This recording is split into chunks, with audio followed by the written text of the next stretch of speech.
evening. This is African Free Press Television. I am Momo Basi, bringing you stories in the news this week. A former secretary to the government of the Federation, Chief Olufalaye, has said if he had been killed by the Fulani headsman who kidnapped him, there would have been an outbreak of ethnic war between the Fulani and the Yoruba people. The elder statesman, who was kidnapped on his farm in Ilado village, Akure North local government area of Ondo State on Monday, September 21st, and freed on September 24th, 2015, noted that he survived the abduction through the grace of God as his abductors attempted to take his life during the captivity. He stated this on Thursday while narrating his ordeal in the kidnappers' den to the immediate former Minister of Education, Madam Ibrahim Shekaru, who paid him a visit to sympathize with him over the incident. An organization known as World Ship Owners Association (WSA) has made Dr. Orji Uzor-Kanu its interim president.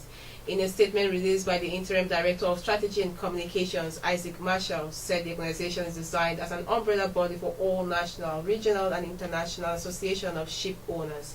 He explained that Orji Kanu, president of Slot Group and former governor of Abia State in southeast Nigeria, is to steer the association with other interim officials until the election of substantive officials at the proposed maritime conference scheduled for Greece in the third quarter of 2017. Mr. Marshall disclosed that WSA was established sequel to the adoption of the agreement of the International Maritime Roundtable (IMRT) held in Washington, D.C. 3 Mondays ago, October 2nd, 2015. The Independent National Electoral Commission (INEC) on Wednesday said it spent 108.51 billion naira to conduct this year's general elections. The commission equally got 5.207 billion naira as support from various development partners for electoral purposes.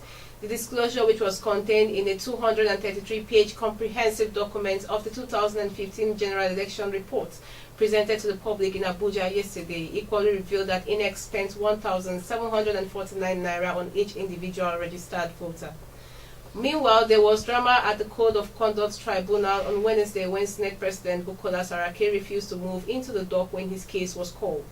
Saraki's refusal to leave his seat for the dock led to an argument between his lead counsel Mahmoud Magaji, son, and the prosecutor Rotimi Jacobs, son. Objective to Saraki's action, Jacobs said it was the practice of an accused, irrespective of his status, to enter the dock during his trial. According to him, once an accused person's plea is taken, he or she must always sit in the dock during proceedings. Earlier in the week, the Council of State approved the appointment of Professor Mahood Yakubu as the substantive chairman of the Independent National Electoral Commission (INEC). The Council also approved the appointment of 5 new national commissioners for the commission.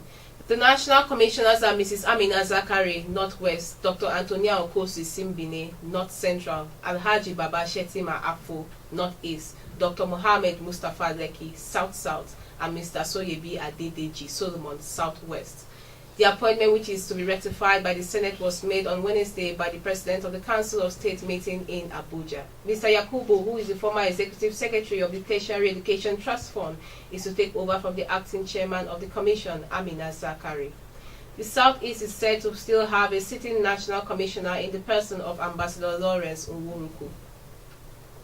A plot by suspected terrorists to plant improvised explosive device (IED) at the popular Wuse Market in Abuja was thwarted by a special intelligence response team set up by Inspector General of Police Solomon Arase.